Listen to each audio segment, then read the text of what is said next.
वो हर समय काल, हर युग, हर परिस्थिति में प्रासंगिक है और प्रैक्टिकली सही भी है। कैसे इन क्रिकेट खिलाड़ियों के करियर में इस ज्ञान से अर्जित सफलता की झलक दिखाई देती है। हम ये बात नहीं जानते कि इन खिलाड़ियों ने गीता पढ़ी है या उन श्लोकों को सुना है या उसके ज्ञान का अनुसरण किया है। और ये भी संभव है कि वो इस बात से पूरी तरह अनभिज्ञ हों कि उनके व्यवहार में गीता का ये ज्ञान झलकता है या उनकी सफलता में गीता के इस ज्ञान का योगदान है। खास बात ये है कि ये वही सीख है, ये वही ज्ञान की बातें हैं जो हजारों साल पहले श्री कृष्ण ने अर्जुन को बतलाई थी, ताकि अर्जुन भ्रमित ना हो और सही कर्म और सही मार्ग का चयन करें, युद्ध लड़ें और सफलता हासिल करें। गीता का ज्ञान हम सबको सही मार्ग पर चलने का तरीका बताता है। श्रीमद् भगवत गीता के अध्याय 2 में दिए गए 41वें श्लोक में बताया गया है कि कैसे विवेकहीनता और अस्थिर बुद्धि अनेक भेदों वाली होती है और कैसे दृढ़ निश्चय और एकाग्रचित होकर फल की प्राप्ति की जा सकती है, सफलता अर्जित की जा सकती है। हमने आपके लिए गीता के ज्ञान को आम भाषा में समझाने की कोशिश की है। जिस खिलाड़ी की हम बात कर रहे हैं उसका नाम है ऋषभ पंत। कम उम्र में जो सफलता उन्होंने पाई है वो अपने आप में एक आश्चर्य है और ऋषभ पंत में भविष्य की अपार संभावनाएं हैं। वो बेहतरीन खिलाड़ी तो हैं ही, साथ में एक आईपीएल टीम के कप्तान भी हैं। तो आइए जानते हैं कि वो श्लोक क्या है और उसका भावार्थ क्या है और कैसे ऋषभ पंत की सफलता इसके संदर्भ में निहित है। श्री कृष्ण ने गीता के श्लोक के माध्यम से इस विषय में क्या उपदेश दिया है। व्यवसायात्मिका बुद्धि रेके कुरु नंदना बहुशाकायनन्ताश्च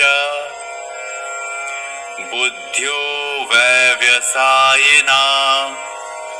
श्रीमद् भगवत गीता के अध्याय 2 के श्लोक 41 में बताया गया है कि कर्मयोग के साधन से आत्म साक्षात्कार की सर्वोच्च उपलब्धि केवल इसलिए संभव है कि साधक दृढ़ निश्चय और एकाग्र चित्त से इसका अभ्यास करता है।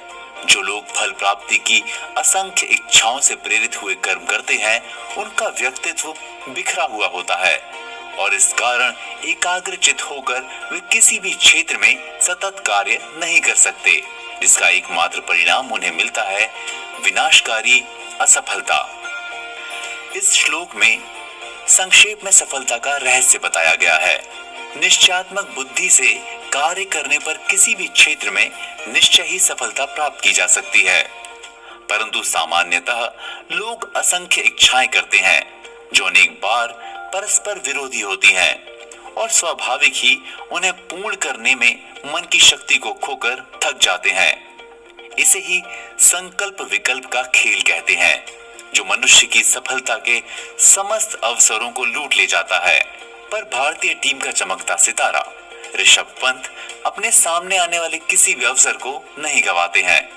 कोई भी सिचुएशन हो, कितना भी दबाव हो, कितना ही तेज गेंदबाज हो, कितना ही खतरनाक स्पिनर हो, ऋषभ पंत सभी को दृढ़ निश्चय और एकाग्रचित होकर खेलते हैं। भुजाओं में कमाल की ताकत है और उनके शॉट्स को देखकर कोई भी खेल प्रेमी बता सकता है कि उनमें दृढ़ निश्चय, एकाग्रता और उत्साह कितना कमाल का है। ऋषभ पंत का जन्म 4 अक्टूबर 1997 को उत्तराखंड के हरिद्वार में हुआ और 22 अक्टूबर 2015 को ऋषभ पंत ने रणजी ट्रॉफी में अपना पहला मैच खेला। जनवरी 2017 में उन्हें इंग्लैंड के खिलाफ सीरीज के लिए भारतीय T20 इंटरनेशनल टीम में चुना गया। उन्होंने 1 फरवरी 2017 को बेंगलोर में चिन्नास्वामी स्टेडियम में इंग्लैंड के खिलाफ तीसरे T20 इंटरनेशनल मैच में भारत के लिए अपना पहला प्रदर्शन किया। जून 2017 में उन्हें वेस्ट इंडीज के लिए सीमित ओवरों के दौरे के लिए भारतीय टीम में चुना गया। उनके रिकॉर्ड्स कुछ इस प्रकार हैं। ऋषभ पंत भारत के लिए T20 खेलने वाले सबसे युवा खिलाड़ी हैं।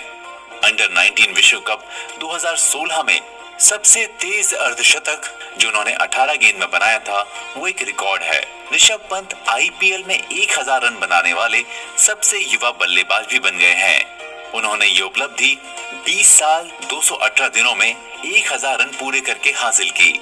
अब सोचिए, इस उम्र में इतनी उपलब्धि है तो भविष्य में कैसी कैसी संभावनाएं उज्जवल हैं उनके लिए। पर वो ऐसी कौन सी चीज है जो ऋषभ पंत को इस सफलता तक ले आई? उनकी कर्मयोग की शक्ति। उन्हें पता है कि उनका कर्म क्रिकेट खेलना है, अच्छा क्रिकेट खेलना है, और उनके इस कर्मयोग के ज्ञान के कारण उनकी बुद्धि स्थिर है। वो दिशाहीन नहीं है या अनेक विचारों या कर्मों वाली शाखाओं में नहीं उलझे। जब आप कर्मयोग यानी अपने कार्य में पूरी एकाग्रता से लग जाते हैं, तब आप विवेकहीनता का त्याग कर देते हैं और सफलता का मार्ग अपने आप तय होने लगता है। और ऋषभ पंत की सफलता में भी यही बात है कि उन्हें सिर्फ क्रिकेट दिखता है। वो दिशाहीन नहीं है, वो जरा भी नहीं भटके हैं। वो अपने कर्म या लक्ष्य को साफ साफ देख सकते हैं। उनका मन स्थिर है। ये बात गीता के अध्याय 2 के श्लोक 41 में बताई गई है, जो इस प्रकार है: व्यवसायात्मिका बुद्धि रेके कुरु नंदना बहुशाखायनन्ताश्च बुद्ध्यो व्यवसायिना। इसका भावार्थ है कि कर्मयोग के साधन से आत्म साक्षात्कार की सर्वोच्च उपलब्धि केवल इसलिए संभव है कि साधक दृढ़ निश्चय और एकाग्र चित्त से इसका अभ्यास करता है। और ऋषभ पंत बिल्कुल ऐसा ही करते हैं। महेंद्र सिंह धोनी के जाने के बाद ऋषभ पंत एकमात्र ऐसे विकेट कीपर बैट्समैन हैं जो उनकी जगह भर सकते हैं। उनमें अपार संभावनाएं हैं। वो एकाग्रचित होकर खेलते हैं। वो अपनी फिटनेस को लेकर सतर्क रहते हैं और आने वाले समय में क्रिकेट जैसा खेला जाएगा उसकी दूरदर्शिता भी ऋषभ पंत के पास है। फिलहाल ऋषभ पंत दिल्ली की आईपीएल टीम की कप्तानी कर रहे हैं। और आपको ऋषभ पंत के रिकॉर्ड्स के बारे में ये जानकर आश्चर्य होगा कि बाहर रन बनाने में ऋषभ पंत का कोई जवाब नहीं है। विदेशों में खेले गए अपने मैच में 29 पारियों में उन्होंने 1000 रन बनाए, जबकि इतने ही रन महेंद्र सिंह धोनी ने 32 पारियों में बनाए थे। तो देखा आपने गीता के श्लोक का ज्ञान और ऋषभ पंत की सफलता की कहानी का ये ताना बाना कैसे एक दूसरे से जुड़ा है। आगे हम बात करेंगे एक और खिलाड़ी